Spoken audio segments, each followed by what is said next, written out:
سلام، خدا کے نام سے شروع کرتے ہیں کلام۔ جو لوگ اپنے فیصلوں میں کنفیوژن کا شکار ہیں ان کے لیے رسول اللہ کی ایک نصیحت۔ بارگاہ رسالت میں ایک شخص آتا ہے اور کہتا ہے یا رسول اللہ مجھے کوئی نصیحت فرما۔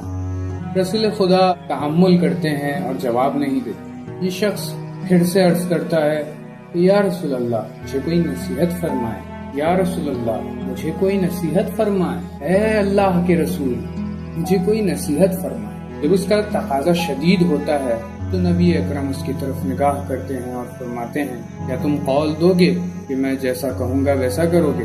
تو اس شخص کا جواب آتا ہے کہ یا رسول اللہ بالکل قول دو، آپ جیسا کہو گے میں ویسا ہی کروں۔ جب رسول خدا اس مطلب کی طرف اس کو توجہ دلاتے ہیں تب فرماتے ہیں اذا هممت بأمر فتدبر عاقبته ان يكن رشدا فامضه وان غيا فانتهي عنه۔ رسول خدا اس کی طرف نظر کرتے ہیں اور فرماتے ہیں جب بھی کسی کام کا ارادہ کرو تو اس کے عواقب پر خوب غور و فکر کرو، اور اگر تم جب فکر کرو اور اس کا نتیجہ صحیح ہو تو پھر اس کام کو انجام دو، اور اگر اس کے عاقبت میں تباہی اور گمراہی ہے تو اس کام سے منصرف ہو جائے۔ شہید مرتضی مطہری کی کتاب سچی کہانیوں سے ایک داستان کا اقتباس۔